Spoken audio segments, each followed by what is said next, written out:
Here to show up and show out. Here to show up and show out. Here to show up and show out. Here to show up and show out. Yeah. Hey, what's going on, you guys?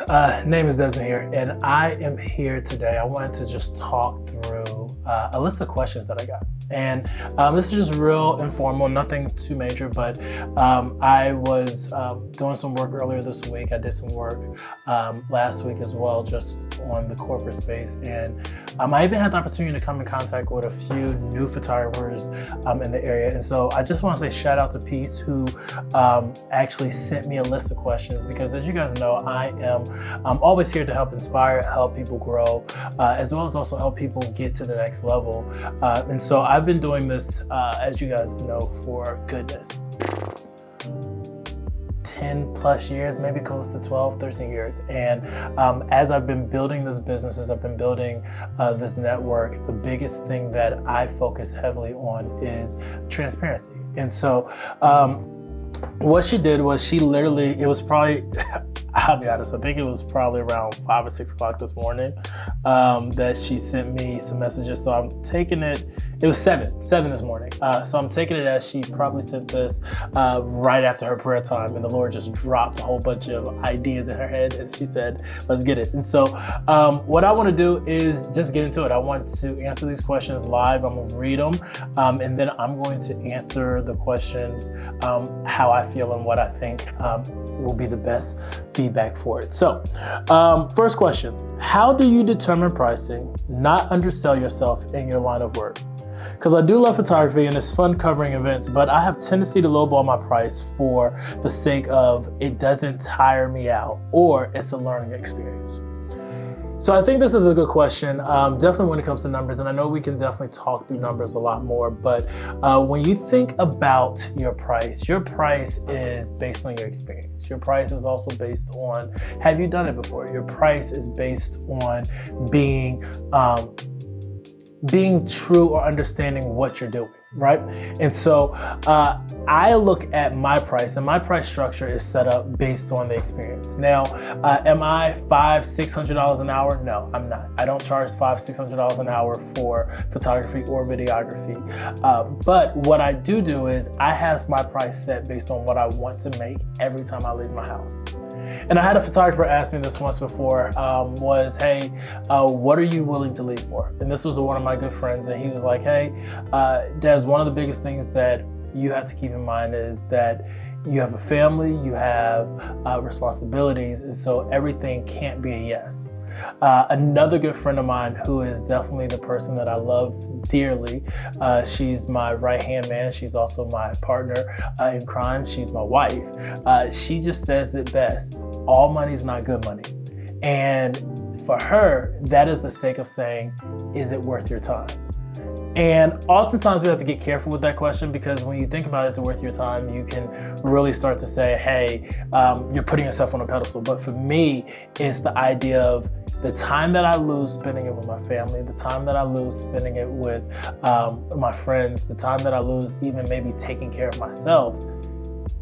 Is it worth me leaving that time to go make $1? And so the way that I determine my price is based on my skill set, editing, as well as also the return on the investment. Meaning, will this client be someone that's going to come back to me? Is this going to be something that I can market later? And is it worth it? And so that's the gist of it. Next question that she asked was, it's also hard being the photographer, the editor, and the marketer in the business. How do you balance that?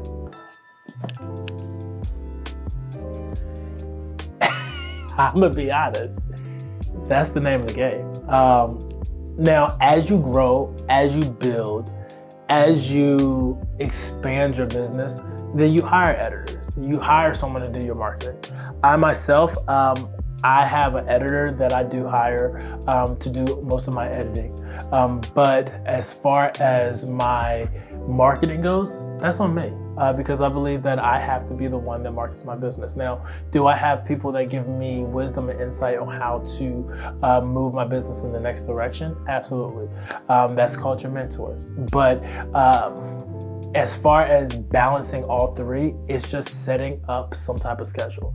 whether that is, hey, Monday is content day, Tuesday is admin day, Wednesday is shoot day, or Tuesday and Thursday is the only days that I take questions and answer questions, meaning consultation calls, or just knowing what your schedule is and knowing your routine. That is the biggest thing when I would say if you're trying to figure out how you balance all of those. Next question. Sometimes I feel stuck between where I am and the type of work I want to produce. Have you struggled with perfectionism in your line of work? If yes, how do you overcome it? How do you give yourself grace to learn and grow? Because there's so much to learn about videography, and things to learn keep coming out every day, and still do business at the same time. So the truth of the matter is, as a creator, you have to be a learner. As a creator, you have to try new things. As a creator, whether it's looking at AI, whether it's looking at trends in the business, whether it's looking at what people want, you must know what's the latest trend. But at the same time, doesn't mean you have to be a part of every trend. So for me, during COVID, while everyone was dancing and selling their business from, hey, I can still do photos from a distance, I was taking on all that editing work. I was then creating a small editing empire to where I had built some retainer clients off of just editing videos, and those clients are still my clients today, where I'm editing videos for them. But at the same breath, there's also this space of knowing that everything that we do evolves. So you all know me, I'm a gearhead. I love gear. I love the excitement of gear. That's my dopamine. I get a rise when I see new gear come out. That's exciting to me.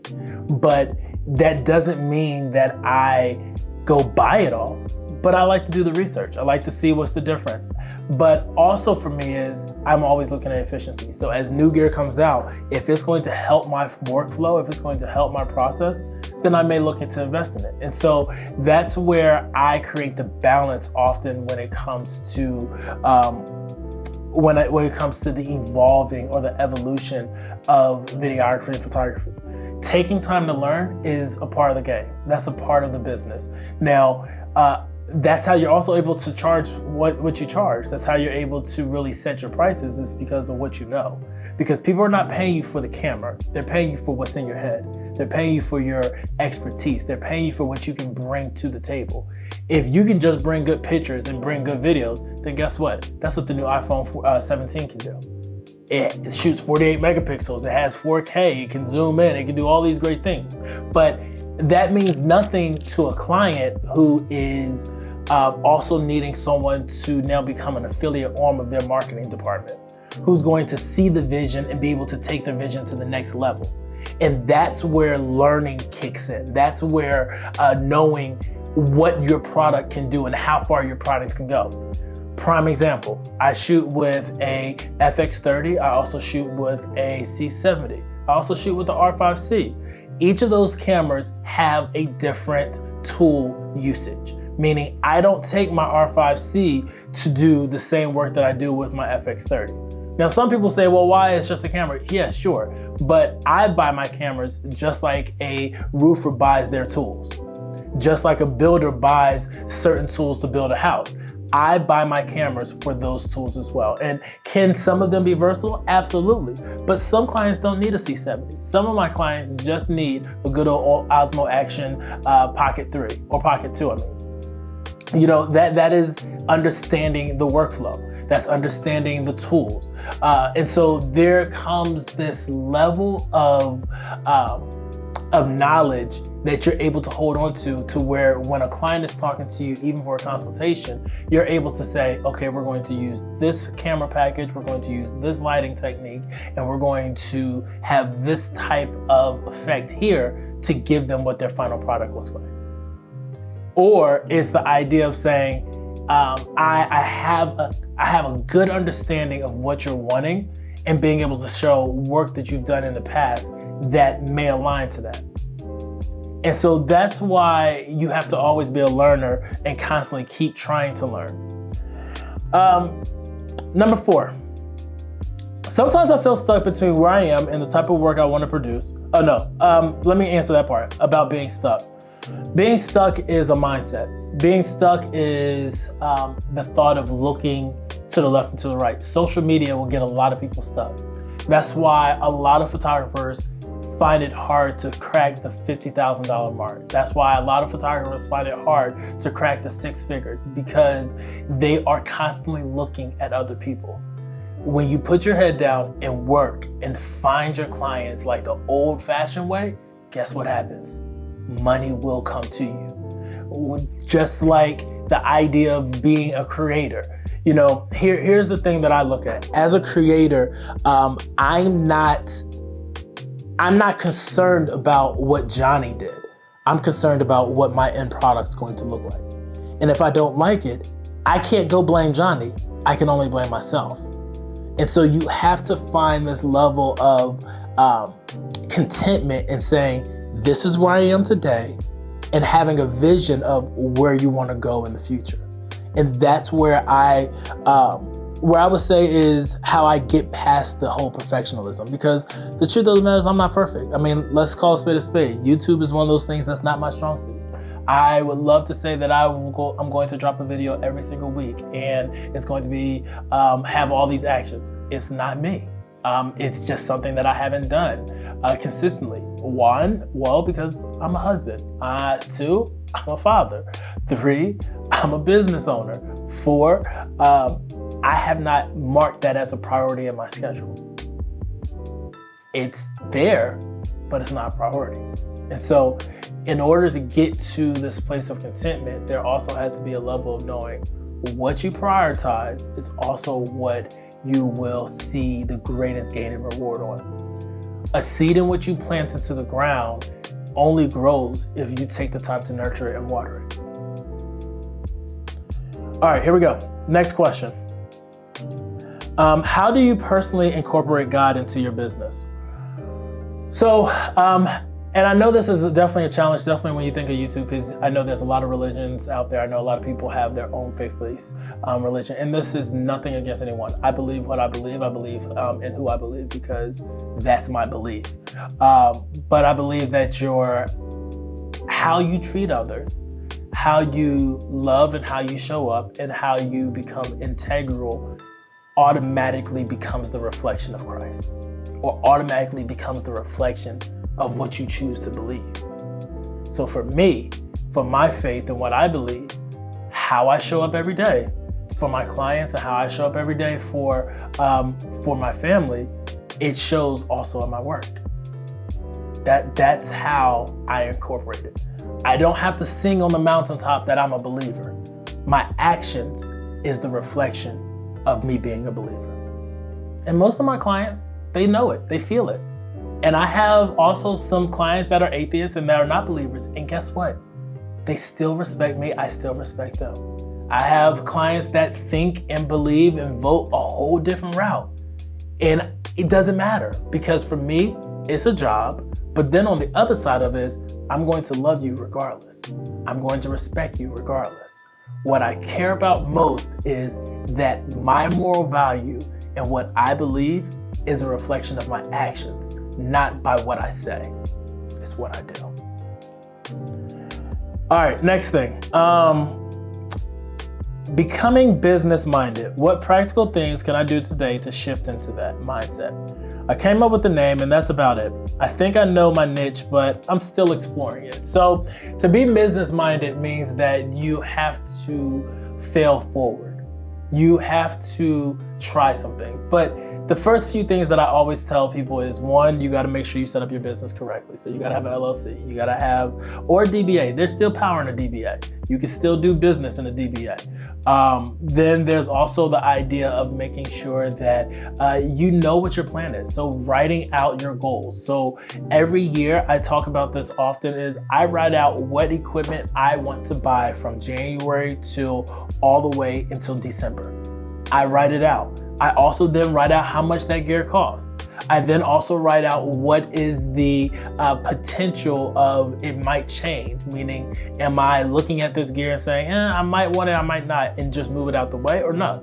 So the other part is I write out my goals on how much I want to make. And so I remember when I first started out as a photographer, I was charging like $75 a photo shoot. Then I went up to like 125, and then I went up to 150, and then I kept going up from there. But I was setting these goals or these numbers based on what I wanted my monthly income to look like. I have a monthly goal that I must hit every single month. If I don't hit that goal, I don't eat. My family doesn't sleep well. I have a goal that I must hit. You set a goal of what you must hit.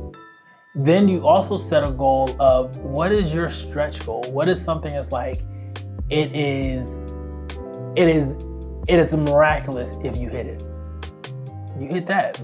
Then from there you watch and you wait and you say, okay, why didn't I hit that? So to become business minded is to really take time to adjust according to the flow. So I remember when I used to work for guests, we had our regular goal, then we had a stretch goal, and then we had the reach. And for me, I was always aiming to be above the goal. That's why probably recently my 1 day average of sales finally got beat. I only know this because I was still friends with my manager who was working there. And it was the idea of saying, hey, no one has ever sold as many pairs of jeans like I sold them. Why? Because I can sell a brush to a bald man. I can sell glasses to a blind man and hope and know that they will eventually be able to see. Or if anything, if they have metas, they can hear.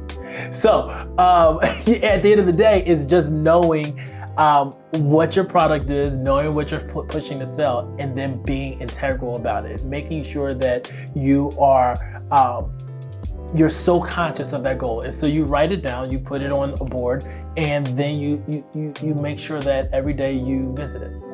So I personally believe that in writing, there's what the blessing comes from. I believe that when you write it down, then it's very clear on when you're talking to others that they can be able to run with it. That's just what I believe. And so to become business minded means that you must first start with what you put on paper and then also what you do to act on it. On business principles, do you have values you stick by in your line of work? And how important is it that in the clients you have worked with, like timelessness and excellence? So I do have values. My values for my work are really built on just knowing who I am. My company is named after my grandmother. And so that sets a lot of my boundaries. That sets a lot of my values. Because if Dolores wouldn't show up there, guess what? Desmond's not showing up there. That's the truth of the matter. Dolores is my grandmother. That's how the company was formed. She literally bought me one of my first cameras. And well, she bought me my third camera. My first camera I won in a Microsoft competition. My second camera I purchased right before me and my wife got married. And my third camera, which helped catapult my business to the next level because of the image quality that it created, was by my grandmother. And that was the one in which she said, now go make money and be profitable. And that's what we did. And so when we think about value, my values is, of course, always being on time. The second one is always making sure that I am being professional in all that I do. And then, of course, honestly, it just comes down to just being a good person. And so if I make a mistake, if something doesn't go right, being integral and talking about it. What is corporate videography and how did you get there? I'm considering going into the community college for a course. I will never tell people not to go to school for photography and videography. I won't. You make your choices, you decide on doing what you want to do. Did I? No, I didn't. But I've had a camera in my hand since I was 15 years old. So the idea of me going to school to learn what I've already learned through YouTube University or through mentors is a lot different. I believe in education. I think education is great, but no one cares about your degree in the field in which we work on. That's the truth. My next door neighbor has a degree in cinematography. Ask me if she works in that field. She doesn't. But guess what? She can edit, she can create, and she's good at it. She learned it from going to school. So when you think about corporate videography, you think about a few things. One, interviews. Two, it is the idea of being able to tell a story. I would always look at it also more from a cinematic standpoint, because you have the opportunity to be able to storytell and build on a market for a marketing company. The other part of corporate videography is the idea of having creating assets for people to use in the future or being able to use for marketing their own.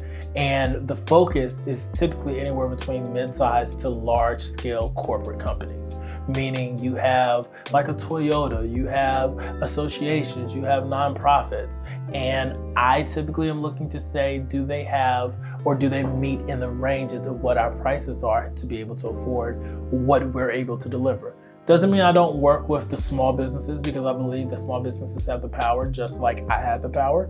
But I think there also comes, once again, for me, understanding timing and is it going to be value add or do I refer that out? And so typically I just make the choice. I make the decision based on the conversation, what they're trying to accomplish and their goals as well. And if it aligns with our values and what we do, then we try and make it work. If not, we refer them out to find someone that can help further and help their business. All right, number 10, on gear. This is my favorite.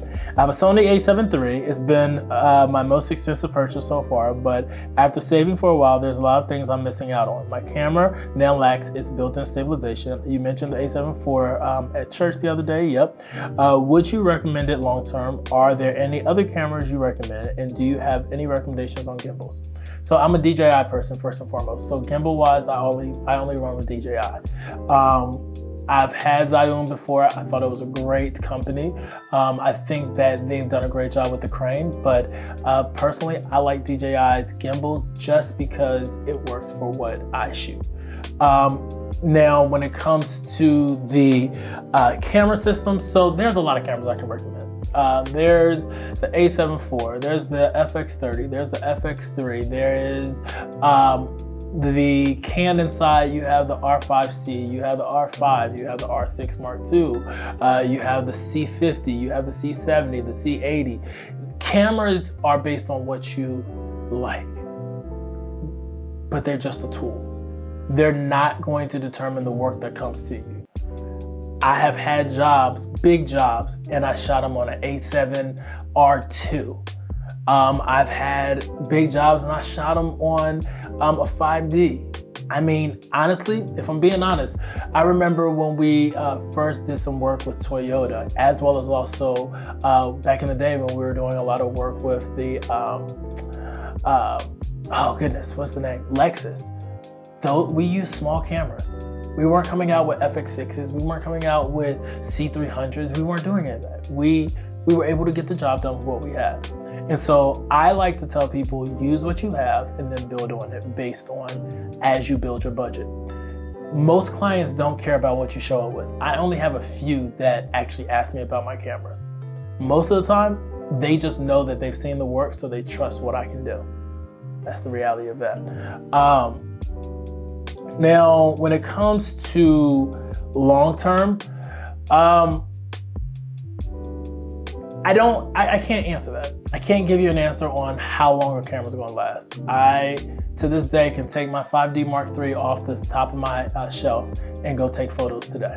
Sometimes during the holidays, I take that camera down and I take photos for family portraits just because it's the camera that my grandmother gave to me. So it's just like my homage to photography and to portraits and all about family because the company's named after her. So a camera can last as long as you take care of it. So that is something that I will say you have to make that choice and decision on. We got 2 more questions. When I started with this, I struggled with gear acquisition syndrome. So I would buy things without researching.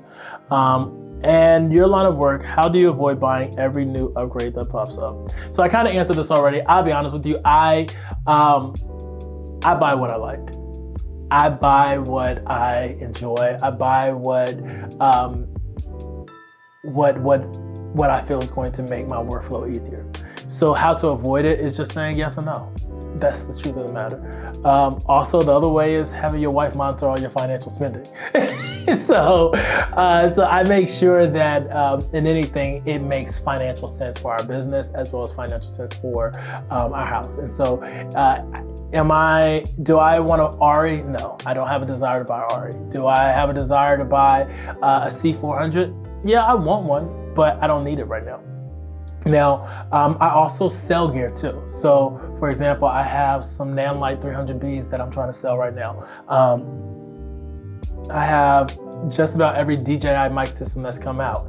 I sell those from time to time just to offload and get rid of them. You know, I believe that gear should be rotated. I don't believe that you should just stick to one thing and let it stay always. I mean, there's times that I want to use something different and try it out. And so it's nothing wrong with that. And if you're into that, then that's fine. But at the same time, you just make sure that you're not overdoing it.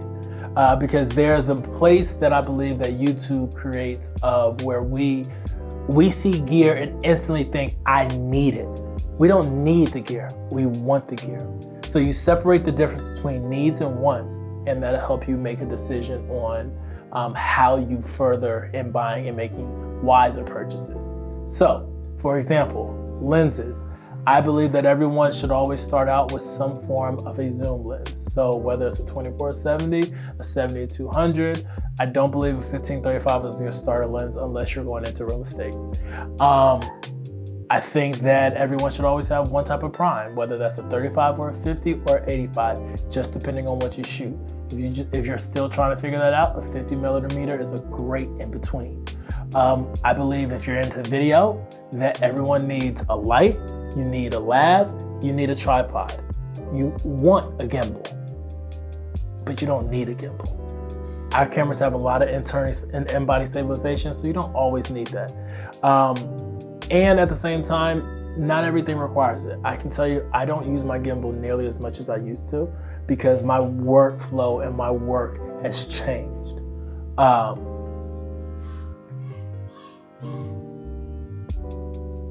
Now, last thing. This is the one that I like and I like to talk about.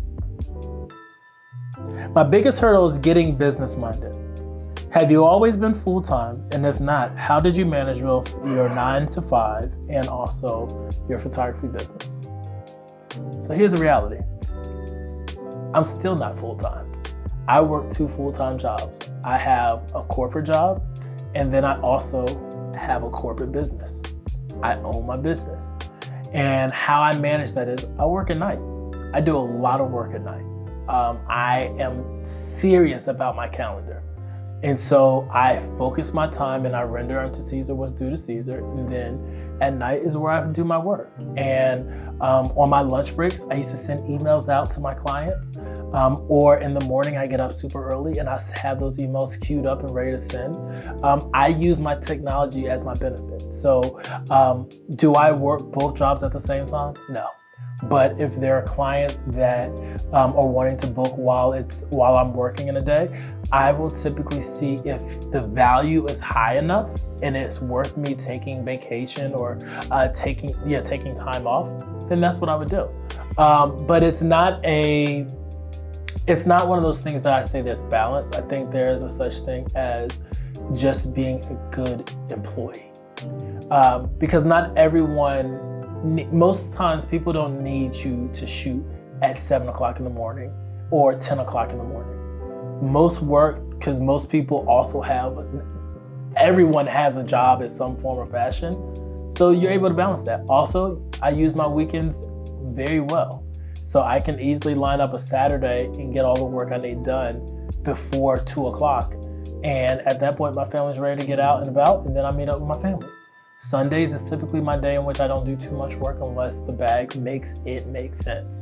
And even in that's after church. So I typically will work after church like 12, 1 o'clock-ish.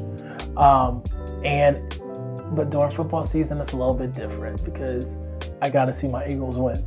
And so I say all of this to say this, that when you think of these questions and all of these questions bring, there is a level of responsibility.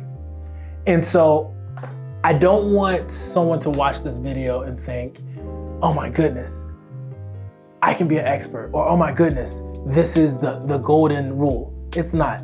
This is what's worked for me. This is how I've been able to scale my business, make 6 figures year over year. And that is because I am so serious about my time. I'm very serious about the pride in the work that I do. And then also making sure that I hold on to my foundation. And so if we're thinking about your business and you're thinking about how to grow your business, the one thing that I will say is find that mentor, connect with that mentor. I had one mentor tell me that paying a mentor is not, it's nothing wrong with paying a mentor to use their time, because the time in which they have spent learning and growing and that they're going to pour into you costs so much more than you could ever pay them. And so just thinking about that, recognizing that your mentor and whoever you choose to be your mentor will also be pouring into you based on what they have already learned, the mistakes that they've already made that you don't have to make. That's why we join communities, and that's why we join different discords. That's why we pay for the subscriptions, because we know that this person has gone before us. They've already figured out the path, and all they're doing is helping shine light to the footsteps and help us find our broken road. And so at the end of the day, you have to understand what is going to work for you, and then also say, who's going to be able to sit with me as I continue to grow. Now, in all of that, I hope it helps. This was 11. If someone has more questions, email them my way. I'd be more than happy to answer. I'm not a guru. I've just been around the block a while. I've done this for a while, so I know a little bit. And so I hope this helps someone. And I will continue to try and do better at YouTube. I got some behind the scene videos that are queued up that I'm eventually going to drop. And then also we're going to work on building a community. We're going to work on finding a way to where we can all come together and chop it up and continue to grow as business owners. And of course, setting our footprint in this corporate space, as well as also in the photography and videography space. Whatever you choose, I'm here to help. I've done it all. So, peace. Let's keep getting to work. Here to show up and show out. Here to show up and show out. Here to show up and show out. Here to show up and show out.